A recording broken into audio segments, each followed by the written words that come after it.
қазақ тілі сабағын жақсы көңіл күймен бастаймыз. Оны бірге қайталаймыз. Алатын жерлерде бар, қасына көршіменен алысасыңдар, болды. Түсініп па? Алшылермен тағы да жылай біріңізге. Келесізге барлығымыз. Барлығы күштерімізге. Екінші қолдеріміз.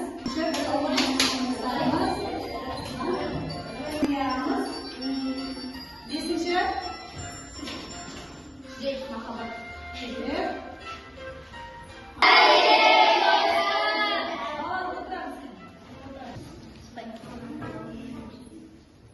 Бөлініп аламыз. Бізде жаңбыр тамшыларын көріп тұрмыз, көрсетілген. Енді осы жаңбыр тамшыларын басу арқылы бірінші қатарда оқушылар келе қойыңыздар. Әр оқушы жаңбыр тамшысын басады, сол қайшы сол шатырасы үшінші топқа бара ғой кітабыңды алып. Кел, жылдам. Екінші топқа бара ғой, кел, қайдамын жылдам. Үшінші топ, баста. Үшінші топқа бара ғой, оңа. Жылдам. Үшінші топ. Екінші топ келе беріңіздер.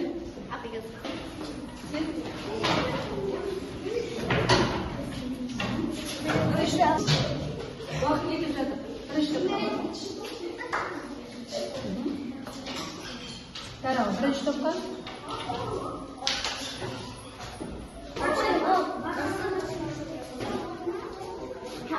Дәптер қаламдарыңызды қойып отыра аламыз. Әркіміз отыра аламыз.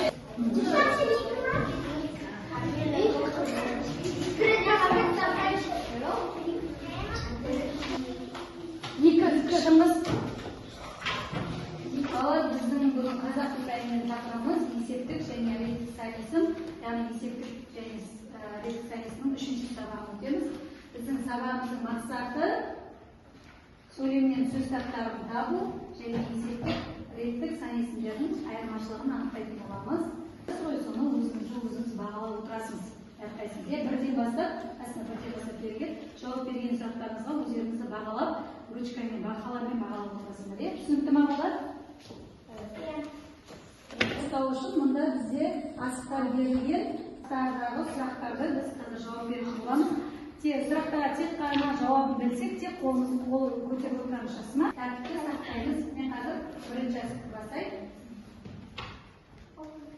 Берген? Сандықшада қазір сұрақтар бар. Сын есімнің сұрақтарын ата. Кім білер ғанеке біз де қол көтереміз. Қол көтерген адамда мен біліп отырдық. Енді маған айтады, дарын айтады, сын есім сұрақтарын атай ғой. Қандай қай? Қайшы тексерейік. Дұрыс па балалар? Иә.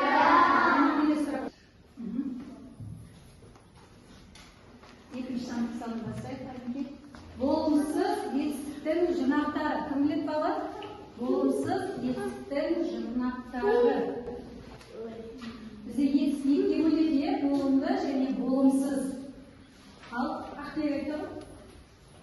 Болымсыз барма, жазба, келмеп жатады. Дұрыс. Қандай енді жалғаулар жинақтары? Болымсыз етістің жинақ жалғаулары. Дұрыс. Мане, бане, папи.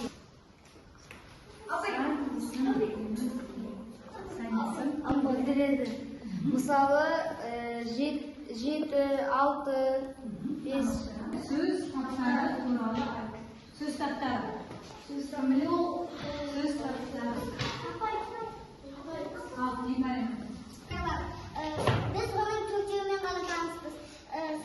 Сөз, зат есім, етістік, сан есім, сын есім. Ал, толықтырып кім айтылады?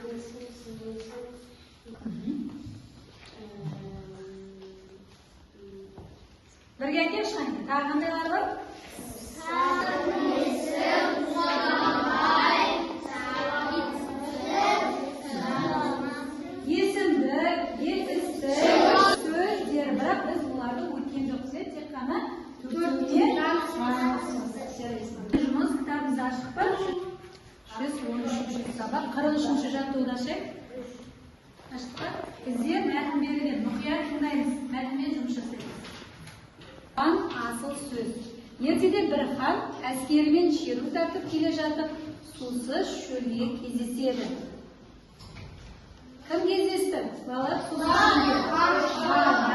Хандықты, сосын сусыз шөлге кездеседі. Ол жерге алып келе жатқанда алдынан қой бағып жүрген қойшыны көреді.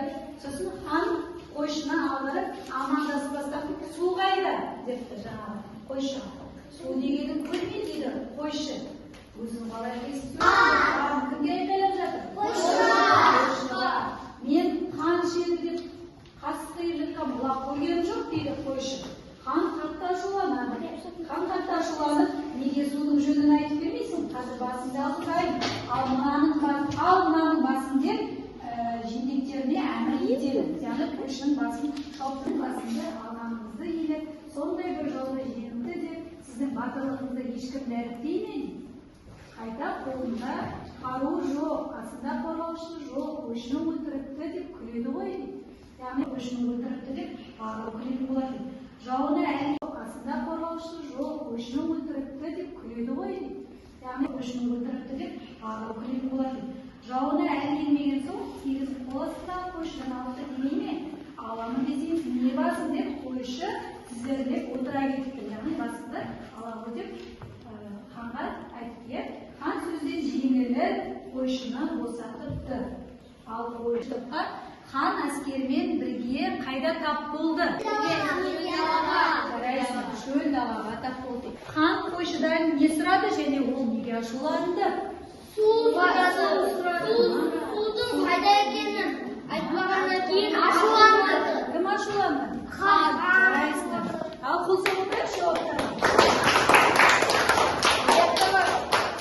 Қойшы ханды сөзден не деп жеңді дейді? Қойшы ханды жеңді ғой, не деп жеңді? Қойшы, сен мені өлтірдің. Саған бәрі күледі. Менде қасында күзетші жоқ, қару жоқ дейді. Сондықтан саған барлығы күлетін болады. Бізде ол қойшыны жібереді. Яғни өзі сөзден, қойшының айтқан сөзінен ұялады. Себебі жаман адам деп тоқтамаймыз, қандай?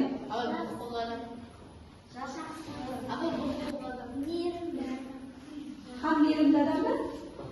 Қойшыны көрген кезде қандай? Су сұраған кезде ол суды айтып берген жоқ, жайдан жай айтқан жоқ ол суды. Ол қайда екенін. Ол қойшыны көрген кезде не істеді? Амандасқан да жоқ. Қандай адам? Амандасқан жоқ, көрді ме? Тәкаппар адам дейміз. Ал екінші топ? Жақсы, қойшы, сөзбен жеңбейді. Демек ол қандай адам? Сөзбен жеңсіз. Ақылды. Қойшы, мен Апай, ол деген суға барып, суды ішіп, кет қалды. Апай, ол қойшыда оған су қайда екенін айтты. Иә, ол жаңағы Басын шауайған жерден ол қойшының сөзіне қарап, ол не қылды? Сөзіне қарап, келіп қалады. Сол кезде ол қайда екен? Дәптерімізді ашайық, балалар. Көркем жаз әдісі. Және реттік сан есім. Әдемі көлбеу қоямыз, балалар. Дәптермен жұмыс. Осы екіні әр сұраққа жауапты көркем жазамыз, мәтінді көркем көшіріп жазамыз. Берген мәтінді көркем жазып, одан кейін аса тапсырма бар. Сан есімдердің астын сызып, сан есімнің қай түрі екенін ажыратайық. Қане бірінші оқиықшы, бірінші.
Берілгені қалай?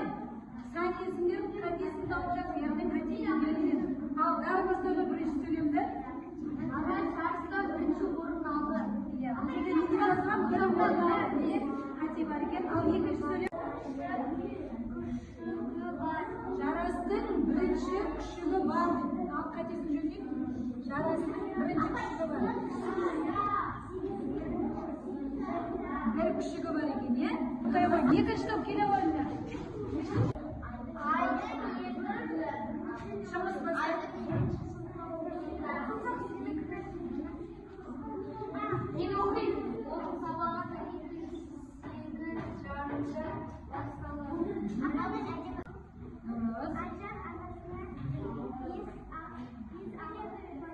Дұрыс. Келесі. Нұрбек оқиын. Арал бір қабатты Дұрыс. Ал қашқыға бірінші сөйлемде оқиын. айдың Екінші. Дұрыс. Айдың.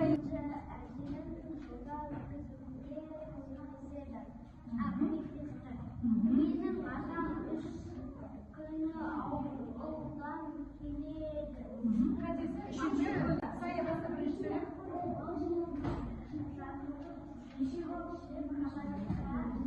Дұрыс. Екінші. Нұрбай оқиын ғой. Өлімнің.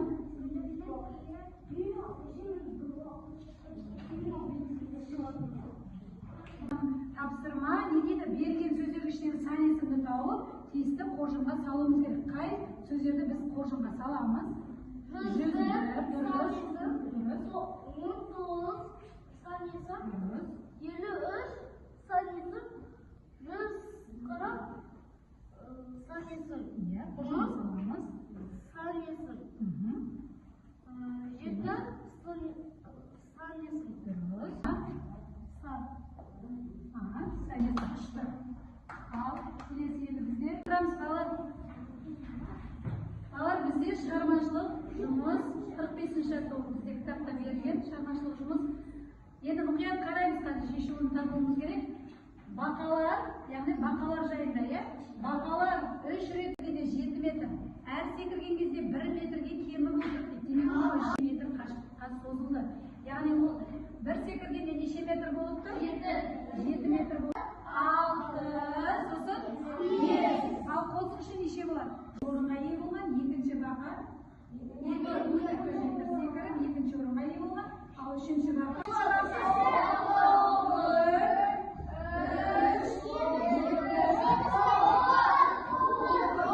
Қай бақа ең көп секірген? Бірінші бақа 18 метр секіріп, үшінші орынға ие болған. Енді балалар қазір топтық жұмыс.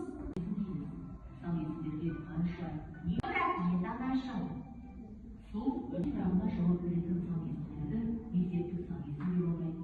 Мысалы 5, 20, 30. Нешінші сұрағына жауап беретін сан. Алдағы жинап қояйық балалар. Бал жинайсың өзге.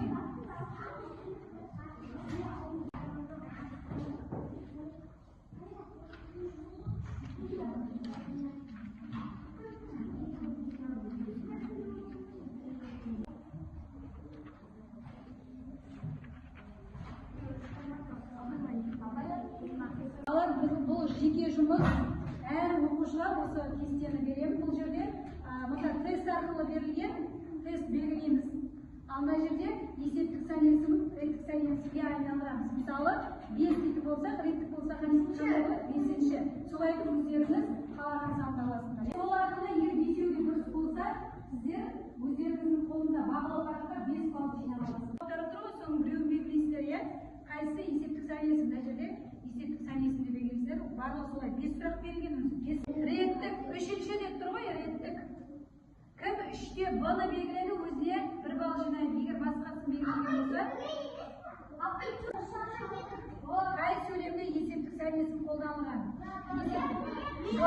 Егер төртті кім б-ны белгілеген болса, онда дұрыс 1 балл жинайды. Ең соңында қай сөз сан есім емес? Қайсы сан есім емес? Дәптер. Егер 5-те кім б-ны белгіледі, өзіне 1 балл жинайды. Бағалы парақтарын белгілейді.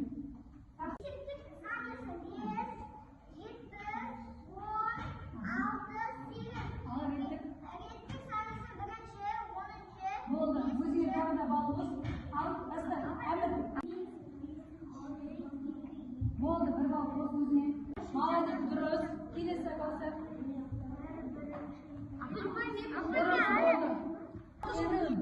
Bir birinchi, ikki, Beshinchi, yetti, bunaqa qil.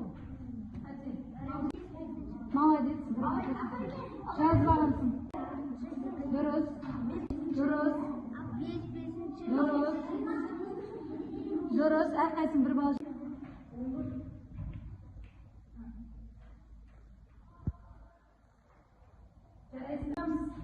Bağlımız, uğurumuzdan duralım, salamda koyarız. Haydalayız.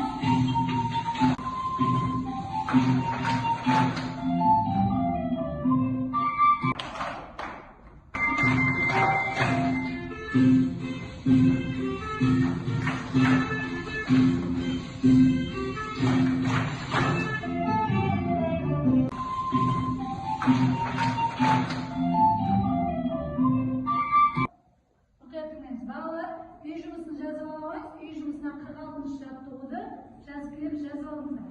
Үй жұмысы 46-шы жаттығу. Балалар, енді осымен біз қазақ тіл сабағымызды қорытындылаймыз.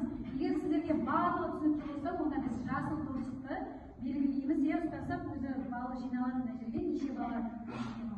Екінші, тақырып бойынша мен ізденуім керек, әлі де түсінбедім дейтін болсаңдар, сары қоржынды талдайсыңдар. Ал егер мен сабақты түсінген жоқпын дейтін болсаңдар, онда қызыл торсықты таңдайтын боласыңдар. Маған бірінші топ келіп,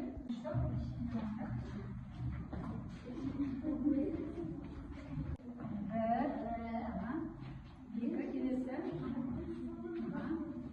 Саған ізденуім керек дейді. Тек бір рет басасыңдар. Торсықты ойнамасыңдар міне. Кем жылдар? Келе оны. Сен ізденуің керек дейсің ба? Келесі. Үшінші топ келе оны. Болмаса қайсысы саған? Саған барлық түсінікті ма? Я ізденуің керек пе? Әлде түсінбедің бе? Кел. Қайсысы басың? Саған түсінікті болды ма? Әлде